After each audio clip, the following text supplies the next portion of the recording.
You're listening to the ESO Network, your station for all things geek. Ian, look at this. What, it's a police box. What on earth's he doing here? I mean, these things are usually on the street. I feel it. Feel it, you feel it? It's a faint vibration. It's alive. Earth Station Who, a fun mashup celebrating nearly 50 years of the Doctor Who universe. Hold tight. You never know where the TARDIS is going next. Who are you? I'm glad you asked that again. Bit of adrenaline, dash of outrage, and a hint of panic knitted my brain back together. I know exactly who I am. I'm the Doctor. Sorting out fair play throughout the universe.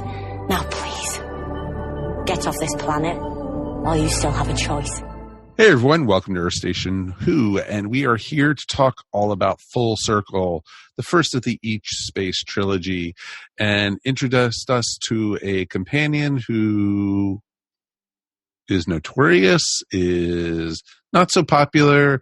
There's a lot of adverbs I can use, but I don't think I'm going to. So yeah, we got introduced to Adric this episode, and it was Tom's last season, and in some ways you could tell it was Tom's last season.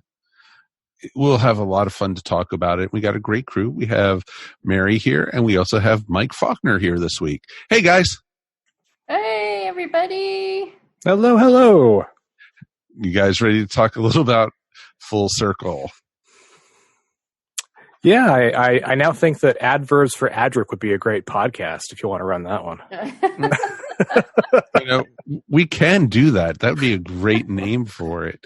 And, every week, another Adric story. It would be a mini podcast, but it'd be okay.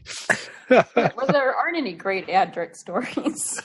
That's true. But just think, the series would end with a bang. Oh!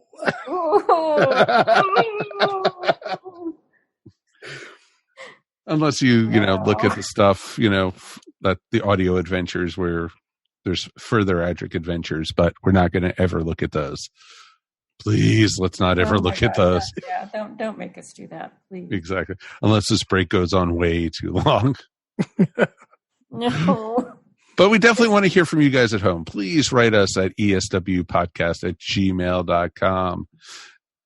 Tell us, your thoughts on this episode. I remember watching this the first time on PBS, and it was just like, it was exciting because, the Dr. Romana going into the negative universe or E-Space or whatever you wanted to call it. And the adventure and the story wasn't as terrible as I had remembered it when I watched it this time. It was actually a lot of fun, but of course it had the weak link in it. So, oh well. Or as they called him on one of the commentaries, the Artful Dodger of Doctor Who. I can see that. Really? Really? I don't know about that. Well. Well, we're going to have a lot of fun talking about this one tonight. You could call his brother that. I wouldn't call him that. No, the brother. We'll get all into that. We will talk all about that, and because there was no brotherly love at all about it. Yeah, okay. Spoilers. We're not getting in there yet, and everything. We'll get to it. Of course, show's brought to you by the fine folks at the ESO Network Patreon. That's right, folks. Please, help support the network by joining up with the Patreon. And we have a brand new show joining the Patreon. That's right. Exclusive only to Patreon listeners. We have the ESO Network Riff. It's awesome. And it's premiering this weekend. That's right. And we are looking at the 1989. God, I can't believe it's been that long. Batman starring Michael Keaton and Jack Nicholson. Should be a lot of fun to riff on, and it's going to be friends of the show and other podcasters, and you never know who's going to show up on these, and this will be coming to you monthly and exclusive only to our Patreon listeners. So please give us a listen. We definitely would love to. You could go to patreon.com/ ESO Network, and for as little as 25 cents a week, you could help support the network. Not too shabby, my friends. Truly not too shabby. All right, let's get started with Doctor Who news. The only Doctor Who news anywhere, and I do mean anywhere, is right now that basically we have brand new Doctor Who season 12 is underway in the UK. Jodie's back. Those companions, whoever they were, you know. I know there was Graham. I don't remember the other two. But I know they're going to all be back, and, you know, hopefully, you know, we'll get some better stories. We'll get some more, you know, based off of what we saw with the New Year's special. I'm hoping they're going to go in the right direction, and really looking forward to what they're going to do. And I'm just looking forward to seeing more Jodie, truthfully. She is just fabulous. Mm-hmm. No matter how bad the writing was, Jodie was awesome all the way through. No, I agree with you, Mary. And she was just a rock all the way through. Yeah, and I'm really hoping that the show team really has, you know, now that they got their feet wet in the Doctor Who universe, they really can take some of that criticism on board that's come from, you know, fan circles and from podcasts and the news and that kind of thing, and really, you know, bring us a home run of the season this time around. Where, you know, last time was a great attempt at a start, you know, kind of a fresh start at Doctor Who, and I want to see them like just, okay, you know what, we're here. Let's make this really, really, really work. Make it sing. Mm-hmm. Exactly. And that's a good way to put it, actually, Mike, is that you have a good start, a foundation laid, and let's build on it. Let's, you know, we saw what didn't work, and I'm sure they heard back from others out there that what didn't work and what worked. And I'm hoping that they're going to take that under their belt and do something pretty spectacular this next season, and maybe, you know, not alienate older fans by bringing in really lame new villains and such, and maybe having, you know, some more things. You know, there's a rich history. There's 55 years of Doctor Who to be based off of, and let's not forget that. And well, I don't mind them bringing in new ones as long as they're interesting. Well, exactly. I don't want to see more Tim Shaw. Yeah, twice. I mean, and he was lame both times, so you can do better than that, Chibnall. Come on. Exactly. I don't want to really see another monster with teeth in his face, you know. Oh, that is right. But it, you know, it has a lot of promise, and the New Year's special was really good. So I did enjoy the reimagining of a Dalek. I think they did that really well. Mm-hmm. It actually made the Dalek scary and, you know, something to fear again. Yeah, I mean, they really did a good job with that. So I am optimistic about the next season. Yeah, so am I. Mm-hmm. So let's hope, and, you know, as things happen and news comes about, we'll be talking about it. We don't have anything better to do, so yeah, we're so desperate for things. We're talking about Adric. Come on. Yeah, folks, the next three episodes, it's going to be Adric jokes all the time. Oh. Yes, I know. So I'm ready, and, you know, because, you know, the next episode is, you know, all about vampires, so that's got to suck for Adric. Oh, God. I can't believe you went there.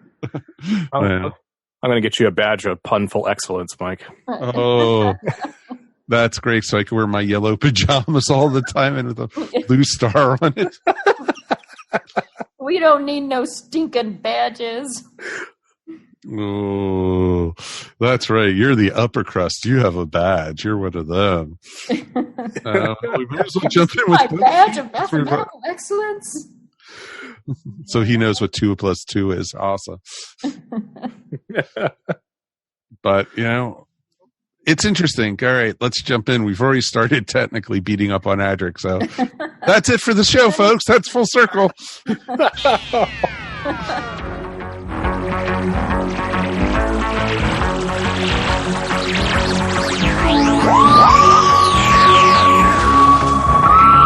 So let's go back to October 25th to the 15th of November, 1980.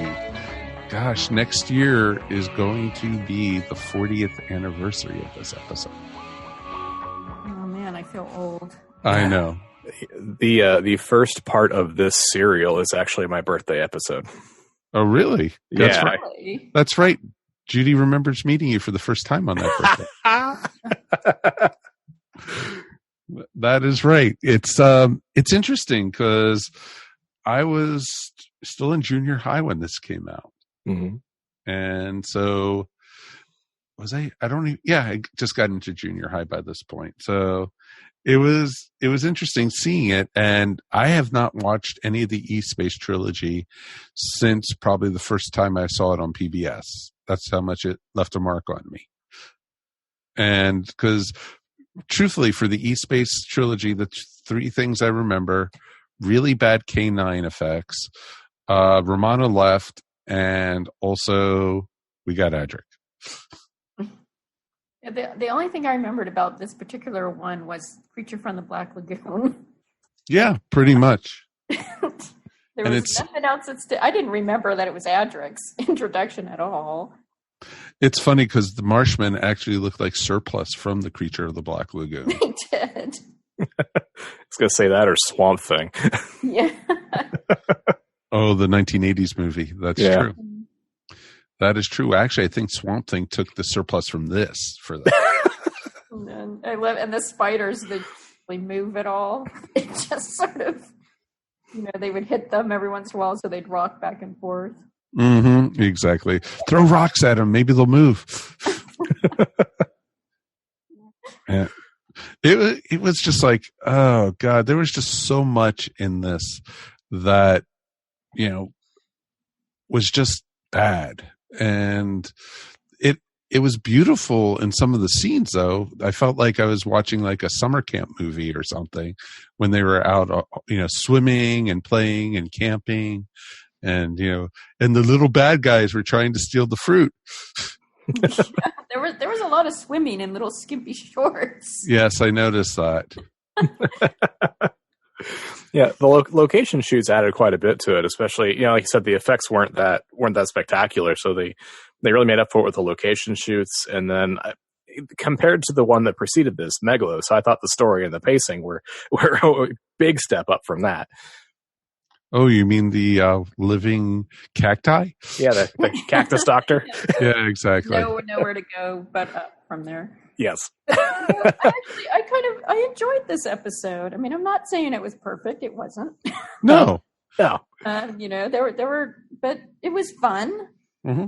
I actually thought the scene with the swamp creatures coming out of the water was awesome. Yeah, they actually did a good job there, and it was actually properly horrifying when they're experimenting on the marsh person. Yeah, the marsh child. Marsh thing. I felt bad for it, because the doctor, he knew the doctor was its protector, and that's what killed it. And that actually was a good scene for Tom Baker when he's taking down the Deciders for doing that. Mm-hmm. And I really liked, especially given Doctor Who's track record of not treating companion farewell stories very well, I really liked the setup with this one where you see Romana is really growing beyond this, the high snobbery of Gallifreyan society of being a Time Lord. She's at the beginning of this, like, I really don't want to go back. I'm enjoying this. I'm enjoying doing this, helping people and going and seeing the universe. And I don't want to go back to Gallifrey and be with the Time Lords. I want to stay in the TARDIS with you. And she's really evolving quite a bit here before she says farewell. Mm-hmm. Exactly. Well, it's her 3-episode farewell. Yeah. And literally, because at the beginning of the story, that's where it starts, is the Doctor gets an order that he has to bring Romana back to Gallifrey because the Key of Time story is over. Mm-hmm. And, she needs to rejoin her place in Gallifreyan society. And truthfully, the Doctor, which is very undoctor-like, was obeying the Time Lords. And he was actually going to give her back because that's where he programmed the TARDIS to go back to it. And they just happened to fall into E-Space. Yeah, the whole thing actually felt kind of off. Telling her you have to go back. We can't fight against them. Blah blah. Mm-hmm. And that was weird. And even him saying, "I tried fighting against the one, and you see where that got me." It's like that was what regeneration number 2 for him. Yeah. So yeah, it was interesting, and Tom played that very stoically too. He wasn't his usual, oh, we can do something, trying to make humor of it or with the big grin and, being mischievous. He was just like, okay, I'm taking you back. Yeah. You have no say about it. Well, he did. Resigned. Yeah, he did something very similar with Hand of Evil and Deadly Assassin, though, too. When he got the call to go back and, well, I guess I can't take Sarah Jane, so he effectively kicks her out of the TARDIS and then, takes off on his own to Gallifrey. It was another one of those, I can't disobey, I must go, I must obey this summons. Nope, very true. And I found that, is that just residual from, that the writers put in that, somehow the Time Lords have some kind of control over the Doctor? I don't know. I mean, there's certainly quite a bit of bowing to the Time Lords that the Fourth Doctor does that, any of the other Doctors, they actively rebelled against the Time Lords. I think it was it Pertwee or was it the other Baker that were like, I don't want to do your bidding. I'm not your slave. You quit interfering with my life kind of thing. Mm-hmm. And so it's weird that the Fourth Doctor is the one who's like, yeah, you know what? You guys are right. I'll be there shortly. Mm-hmm. Yeah, exactly. Well, he is coming off being exiled on Earth and all of that. So good point. Mm-hmm. Yeah, that's true. It's only 8 years later, type thing. But it was just interesting. It just didn't make sense. But, as we always like to say, the TARDIS never goes where the Doctor wants it most of the time. It goes where it's needed. Mm-hmm. And somehow probably knew that it needed to be in E-Space. And E-Space is an interesting idea to explore. Mm-hmm. That whole other universe exists. Well, exactly. And they kind of explore alternate dimensions and such in the 10th Doctor era. Mm-hmm. Like alternate Earths. And that's the whole Cybermen story, how they brought the Cybermen back. And then I know, Michael, you haven't gotten there yet with your review, so we won't mention it too much yet. I won't spoil it for you. Right. But yeah, it's just interesting that, they did that, and I thought it was a great little bunch of stories. But yeah, this was Romana's final bow. And she didn't do much in this, except for she tried clawing at space after she got bit by the spider. Yeah. Made hissing sounds. But she did it really good. So, and I did like some of the effects, like the glow on the veins and stuff like that. Yeah, that was actually kind of cool. But I was disappointed that she didn't get to do more in this episode. That's her song, give her something to do besides just being controlled by fake spiders. Mm-hmm. And, speaking of nothing much to do, K9 was pretty much off-roading until he got his head knocked off. Yeah, well, he got his head cut off, so. Again. And I love how the swamp people put his head on a stick. Yeah, as you do. Mm-hmm, exactly. I always felt so bad about K9. He was an interesting character, and if there was something great he could do in a story, awesome. Otherwise, he was like, no, I've got laryngitis, or I can't navigate a swamp. Sorry, guys, I'm stuck in the TARDIS. Mm-hmm. Yeah, exactly. It's kind of a funny scene when they send K9 off. Like, K9, go follow them, and he's like, trying to navigate the swampland. Nope, there was one time, I love it because K9 was right on their trail, and all of a sudden there was a creek, and so he had to go around and look for another way around. Right. But since he had, his wonderful off-roading, he was able to find it and catch right up to him. So it was actually, I did like the scene where the doctor actually was using K9's head as, to spook the swamp people. Oh, yeah. And there was some Tom was at his game, when he becomes the Red Doctor, as me and some friends used to call him, that's his swan song too. You could tell he's winding up too. This is, the first season of John Nathan Turner. Tom is unhappy and because he's not pretty much in control of everything anymore. Mm-hmm. And, he's already, making noise that he's planning on leaving also after the season. So, but he still pulls it out in this one. And there's some good performances, but, there's something missing. Yeah. Does that make sense? Yeah. Yeah, he's still a professional. He shows up to work, but it's just his heart's no longer in it, kind of thing. Yeah. Short timer syndrome, or it's like you've given your 2 weeks notice at work, but you're still going to do your job, but you're not really going to enjoy it as much. Yeah, right. The whole episode feels a little subdued, and maybe that's why, because it's that's just kind of hanging over their heads. Mm-hmm. Yep. What did you guys think of the twist in the story? I mean, it's a bit far-fetched, but it's an interesting idea to explore. Mm-hmm. What, 40,000 generations? Yeah, something like. It didn't really surprise me, but I don't know if that's because I, kind of subconsciously remembered it. Yeah, it was an interesting kind of twist on the normal type of this story, where it would be like, oh, it was one species, or like the 40,000 years later for the generations of the people who arrived there. And instead it's like, okay, well, those guys were dead when they got here. And so the Marshmen somehow evolved into human form. And then, it's the spiders who are driving everything. And this whole kind of convoluted thing. It was interesting to see a new attempt at that kind of story. Although, yeah, it was really kind of confusing when you got down to it. Yeah. Oh yeah, the spiders were the primeval type thing, and then it was they evolved into Marshmen, and then they evolved into humans. Yeah. Right. Humanoids.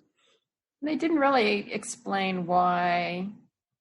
I mean, if that's what you are, then why didn't they just accept that a long time ago?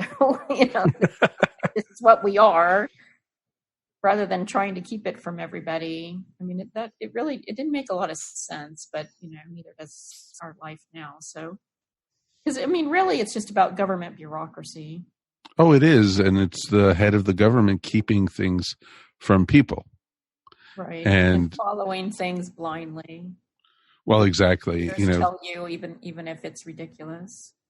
Do as we say, not as we do, type thing. Yes. Yeah, power maintained by omitting certain facts.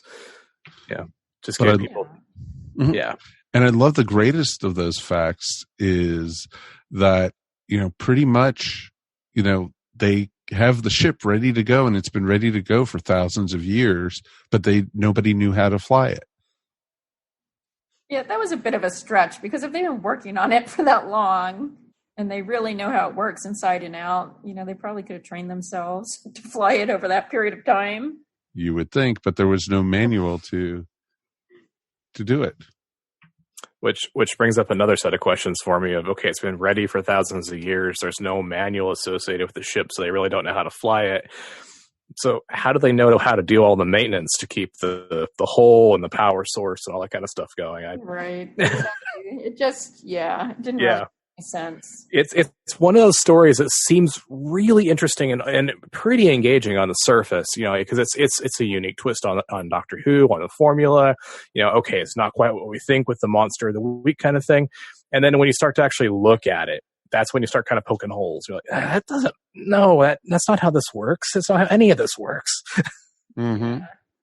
Well, exactly, because as the doctor was saying, they were taking perfectly good working pieces or working machinery and taking it apart and replacing it with other brand new machinery. Mm-hmm. And it was just I don't know. I'm not sure where they were getting all this brand new machinery, but Exactly. 3,000 years. Exactly. It's like, all right, where does that come from? Or do they have a manufacturing division, or do they just have a really big warehouse on the bottom of that ship?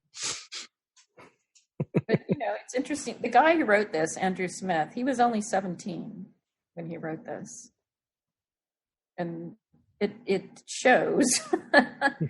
But on the other hand, it's quite well put together for somebody who wrote something this young. And I think he does capture the spirit of Doctor Who. Oh, very much so. And he gives the Doctor some good speeches.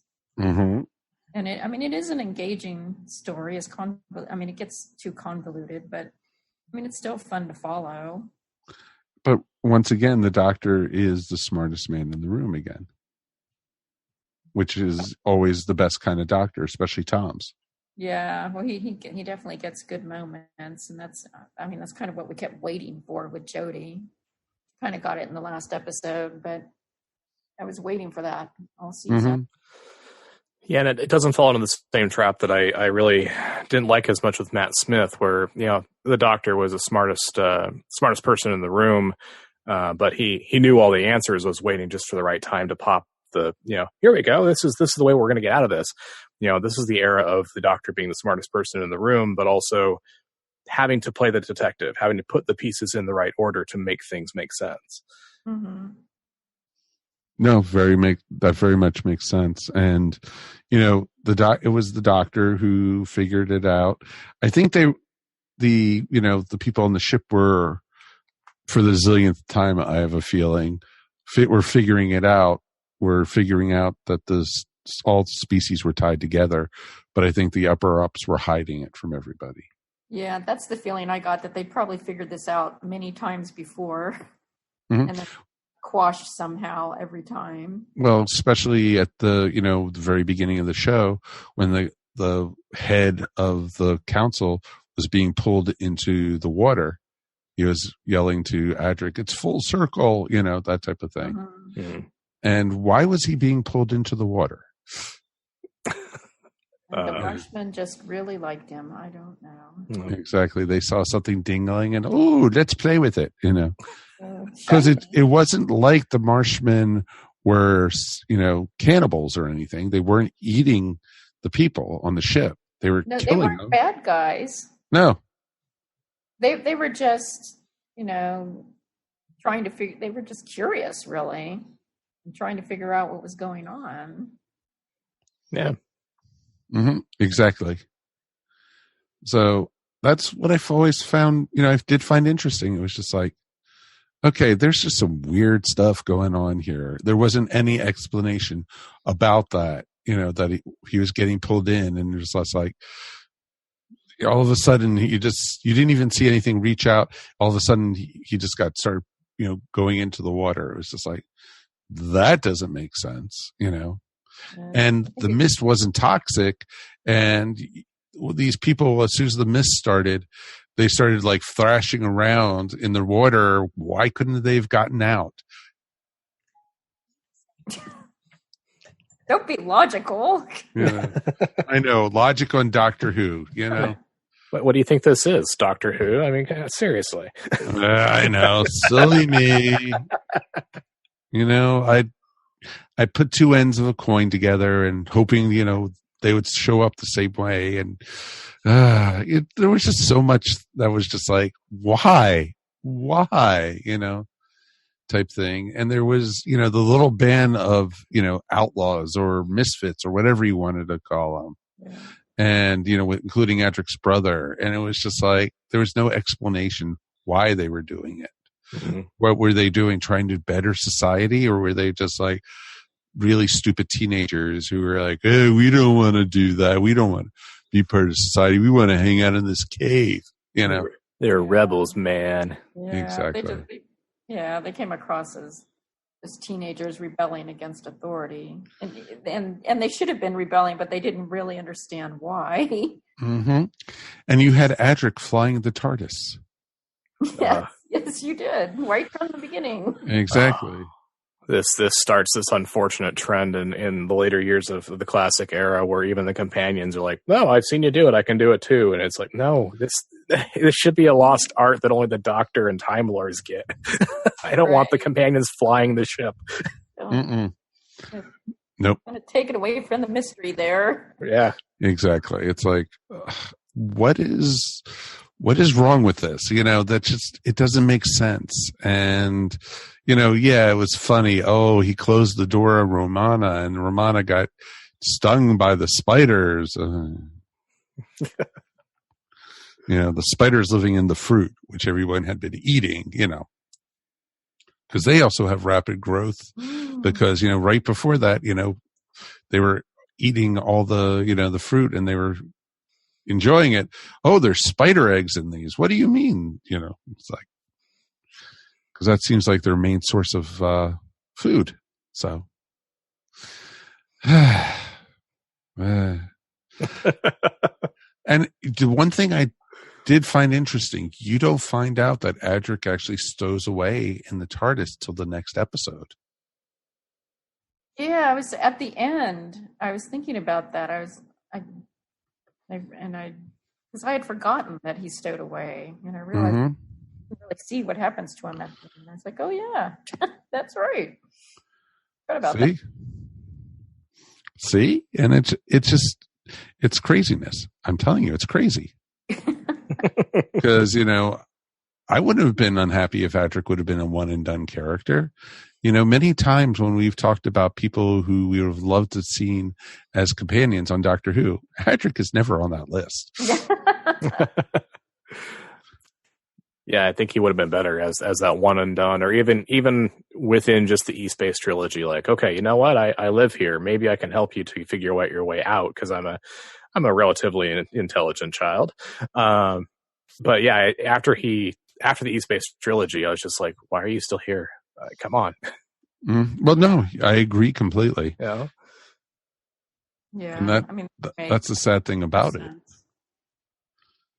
He doesn't fit. There was never chemistry between him and Tom, or him and Romana, and not even him and K9.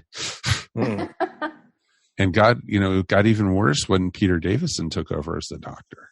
Yeah, because he didn't have any chemistry with the companions in that era either. They were always, bickering back and forth, and there was always the, bashing of heads that was going on with it. It just, I get what the producer and the showrunners were trying to do with clearing the decks, knowing that Tom Baker was leaving. Okay, we need to seal off the Romana storyline, seal off K9, kind of give a staged setup for the upcoming fifth Doctor. But there was just so much that the setup just didn't work, and it kind of soured the experience going forward. Yeah, I mean, Adric, I think, was supposed to be kind of a bridge from one era to another, but he was written as such an unlikable character. Mm-hmm. And truthfully, I don't even blame Matthew. I don't think it was really his fault. No, actually, I think it was the way the character was written. Exactly. I mean, I think he did what they asked him to do, but it just, and especially in large, as it just gets worse as it goes along. Yeah, I wish you could say, "Oh, he got better," and there are stories you're going to actually like him in, folks. Really, yeah. I can't do that. Mm-mm. Well, you're going to like the last one he's in. Yeah, you're going to love Urshak if you're an Adric fan. If you have any interest in Adric, Urshak will be the story for you. It's pretty darn awesome. A little too close to the vest, folks? I don't know. Too soon? Too soon. Yeah. There's certain companions, I'm always a fan. There's only there's only two companions of the last 10 years of Doctor Who that I can't stand. We got introduced to one of them this episode. And the other one likes carrot juice. That's all I'll say. Yeah. You know, Adric makes Perry look like a Shakespearean actress, you know. Oh man, that is also my other least favorite. I haven't watched a lot of Adric episodes in a very long time, and I keep thinking, okay, maybe it wasn't as bad as I thought it was. And every time we go back and watch an Adric episode, I'm like, yeah, no, it was that bad. He was just not good. Do you think also it might have been John Nathan Turner's fault a little bit? Yes, absolutely. You know, because, you know, he's the last showrunner till the end of the series of the classic. Yeah, so, unfortunately. Mm-hmm. He's not my favorite showrunner at all. And he also gets worse as it goes along. I think it picked up a little bit with Sylvester's era, though. I think that was due to Sylvester, though. Yeah. I like Sylvester. But also, I think bringing Andrew Cartnell in also did help. Yes, I'll agree with that. Yeah. It was an era of a lot of, you know, missteps and, you know, fortunate, you know, happenstance, I think. You know, where some of the stories really shine, and then a lot of the stories, a lot of the chemistry of the companions just falls flat. Or in the case of, you know, Adric and Tegan and so on, it just, you know, there's a lot of tension that's in there, and you don't want to see tension on the TARDIS. There's dramatic tension that is necessary to tell the story, but when the companions are always just sniping at each other, it's not fun. Yeah, no, I agree. I find a lot of Peter Davidson's era just painful to watch, and it's not because of Peter Davidson. No, not at all. This is also, truthfully, this story is the first of the crowded TARDIS era, where there's too many people aboard the TARDIS. Yeah, and because I do count K9 as a companion, so even though he was broken most of the time. But it's it is the, you know, this is basically three companions right here with the Doctor, and it continues when, you know, after Keeper Tarakan, because it, you know, you're introduced to Nyssa, but she doesn't travel with him at that point, because it doesn't become the three of them until the next episode with Logopoulos. Mm-hmm. And so that's when you get Tegan and Nyssa joining. Right. And then things just go crazy. So do you think that's one of the problems with the series we just had? Do you think they should have dropped at least one companion at the end of that? Completely. I would have loved them, and, you know, we talked about that in the series review a couple weeks back, is I love Graham. I think he's awesome. But to get Yaz and Ryan to shine, you need to get rid of Graham, or have him not become a recurring character, not a full-time companion.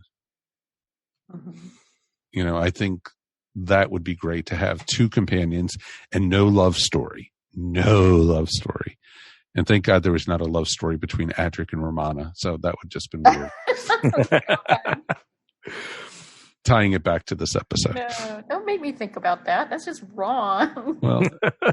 Well, knowing Adric, it would have been Adric and K9, but that's okay. Oh my.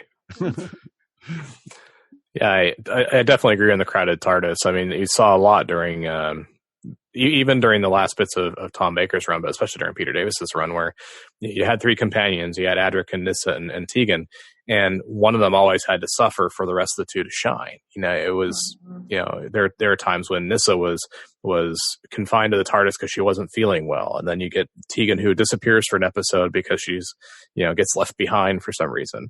You know, and then they brought in the fourth one, Chameleon, and then conveniently forgot him. He's the most broken of the companions. They just stuck him in a closet and forgot all about him. Well, and not to be morbid, after they got rid of Adric, it was for about 3 or 4 episodes, it was just Nyssa and Tegan. Mm-hmm. And that worked really well. Yeah. Like with Arc of Infinity, and, you know, the stories with the Brigadier, and then they brought in Turlo. Mm-hmm. Turlo. But then right after they brought in Turlo, and they brought in Chameleon. They got rid of Nyssa, and then it was, for a little bit, it was just Tegan and, the other one. And Turlo, yeah. Yeah. So I didn't think it was so bad for that. So, take it for what you will. And, I think, it was smart of them to get it back to just one companion with the 6th and 7th Doctors. But, I know the plans they had for the 8th Doctor, if it went to series, it was going to be Grace and Chun-Li. Yeah. Which, 2 companions isn't bad. It still gives enough for the companions to bounce off each other, and to really compare their experiences as outsiders to the Doctor's world. It's when you get too many in there, I think 3 is probably that magic number that's just too far. Mm-hmm. Exactly. I liked it, when it was the 9th Doctor and you had Captain Jack and Rose. Right. Those were great stories. But then when, with the 10th Doctor and they did Mickey and Rose, wasn't all that great. But then I loved it when it was Amy and Rory. I thought that worked really well. Yeah, it's not, if they just bring somebody in as a recurring character, then that's not so bad. Mm-hmm. And I felt a lot of times that Rory was a good recurring character. Yeah, well, he was treated like a recurring character part of the time. But when they have 3 traveling full time, I think the writers just don't know what to do with the 3rd one, basically. And so then the story becomes too much about, spreading things too thin. Or somebody, and that just doesn't work well. And I understand why they couldn't, if they wanted to keep this E-Space Trilogy the way that it was, I understand why they couldn't get rid of Adric, because they, with the Deadly Assassin, they learned that, you don't let the Doctor travel alone, that the Doctor can't carry the story alone. You need the companion as that gateway for the audience to understand, what the Doctor's world is all about. And you would have left the Doctor traveling alone out of E-Space, going on to the next adventure and trying to find, through whatever means, a new companion to continue the story and get ready to set up for the 5th Doctor. So I get why Adric stuck around, but I don't like it. And the good thing about that is you don't have to like it. But, back to the story, I liked a lot of the acting of the Council. I thought they were done very, very well. And I didn't think of them as the bad guys either. There really wasn't a true villain in the story. Well, they're caught up in their own bureaucracy. That's all they know also. That's what they were raised to believe. And they just can't break out of it. So, and they're lost when the Doctor, basically goes into the temple and, gets rid of all the manuals, starts shoving them over. They're like, what? They have no idea what to do. When they have to do any sort of critical thinking, make their own decisions, they are lost.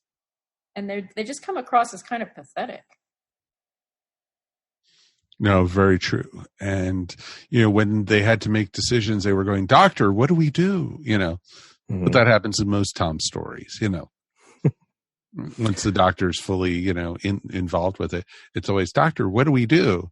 Oh, we'll talk about that later. Yeah.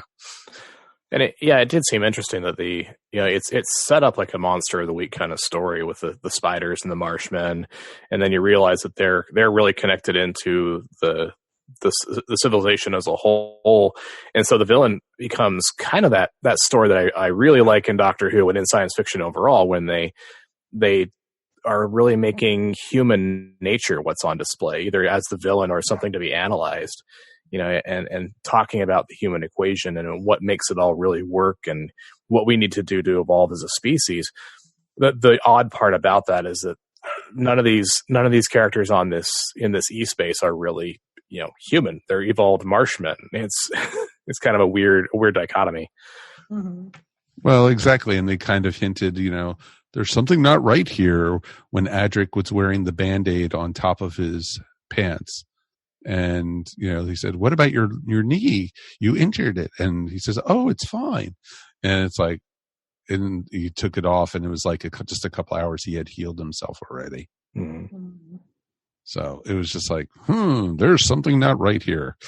So there was just loose ends and everything about that. And I know they touched on it later that it was because of the ability from being an evolved swamp person or whatever. There have to be some advantages to being an evolved swamp person. Well, of course there is.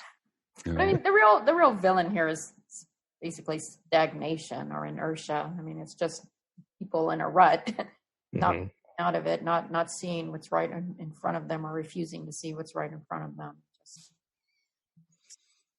doing the same thing for thousands of years. No, exactly, for thousands and thousands of years. But it also, didn't explain why they, the whole thing with the mist and, how that all tied together. Does, each time the generations die out, is it a new bunch of, swamp men that come in and evolve into human, and then they take over, after all the humans or the evolved ones are killed by the Marshmen? They didn't really explain any of that because, you didn't see any children on the ship. Yeah, they never really showed how they evolved, how it's formed, really. Mm-hmm. So, yeah, that was very murky. Hey, it's very marshy. Come on. Yeah. Swampy. Exactly. The story was a little swampy there, but, All right, we've been talking quite a bit on this one. The puns are starting to fly, so let's go ahead. Any final thoughts before we go ahead and rate this? I mean, it's not. It's a decent episode. It's not harsh. It's not horrible. It's and Adric's actually not in it too much, so he can't ruin it completely. No, very true. But yeah, there's something. There's sort of like a fog, hanging over it, and I think you're right. It's because everybody's just kind of feeling like they're on the way out. Mm-hmm, exactly. All right, let's just get these stories done with, and we'll be done with it. Mm-hmm. So, yeah, I can understand that. All right, let's go ahead and rate this. 1 out of 5 TARDISes, 1 being the worst, 5 being the best. Michael, go ahead. Let's see. I think I'll go with a 3.75. Ooh, all right. It's like we've been saying. It's not a bad story. It's not among the worst. But yeah, there's just enough of the cloud kind of hanging over it that it doesn't quite gel quite right. You can still poke holes in it. It's entertaining enough to watch. It's just not one of the ones I'll turn on a whim. Mm-hmm. No, I totally understand that. All right, Mary. I think I'll give it a 3.5. I mean, it's not something that stuck with me. Like, seriously, all I could think was Creature of the Black Lagoon. That's all I remembered from this episode. I didn't remember Adric was in it. I may have blocked him out psychologically. A lot of people do that. It's okay. So it's very middle of the road episode for me. But, it has some nice themes of, the oligarchy and the government bureaucracy, and God knows that's still relevant today. And it has a kind of underlying theme of family between Adric, what's going on between Adric and his brother, and between the Decider and his daughter, and that's kind of nice. But there's too much going on, and it gets very convoluted, and it starts to drag by the end. But still, it's enjoyable. It's enjoyable, but kind of forgettable. So 3.5. Okay, I'm going to go for a solid 3 on this. It was enjoyable, but also I felt like it was a lot of filler again. This could easily have been a 3-parter instead of 4. But I think at the time the norm was 4. I don't really think they did many 3-parters. So it was just like there was just so much stuff that they introduced and they didn't really expand on. And it felt like, oh, there's the Doctor going through the ship again and then down another hallway and another hallway. Oh, wait, he's going out of the ship and now he's back in and now he's out and now he's in. You know, it's just like, and there's Adric flying the TARDIS and not knowing what he's doing. And it's just like, so I thought it was interesting. I was glad to watch this one again, and I don't want to scare people away from watching it. It's fun. It's Doctor Who, and it's Tom, and he is eating up the scenery like he always does. But there's just something missing from it.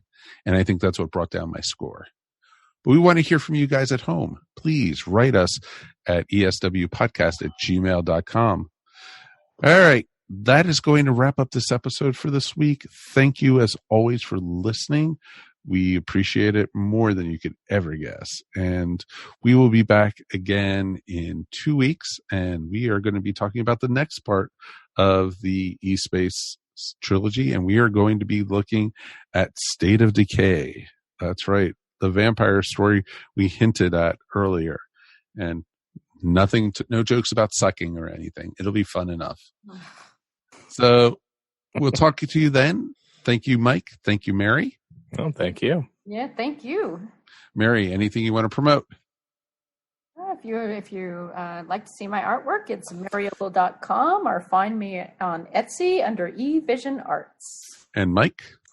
You know, we kind of jokingly pointed to it a little bit earlier, but my timestamps project at creativecriticality.net and every Wednesday on the ESO Network homepage, I am into Series 2 of the Revival era. In fact, I just watched Rise of the Cybermen and The Age of Steel back-to-back, and those will be publishing, as we're talking right now, Wednesday morning. So you can go to creativecriticality.net, check out the Timestamps project, where I've been going for about 5 years now in watching Doctor Who from the very beginning, story by story, and I'm still working my way through.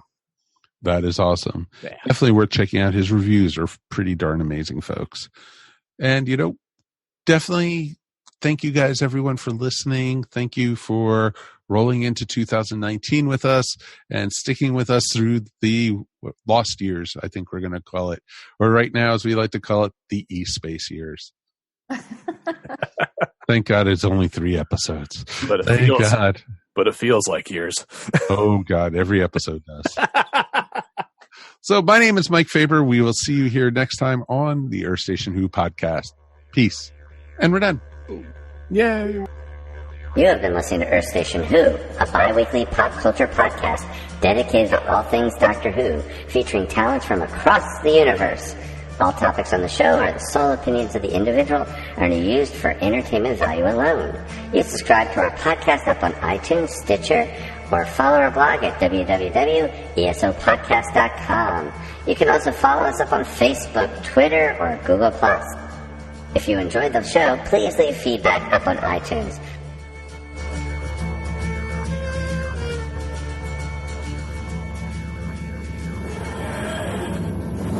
Yes, hello. Let's talk about the Flopcast, Every week, we give podcast listeners a chance to come and join us in Chickentown, where we talk about Saturday morning cartoons, comics and science fiction conventions, music and concert reports, 70s and 80s pop culture, and for no good reason, chickens.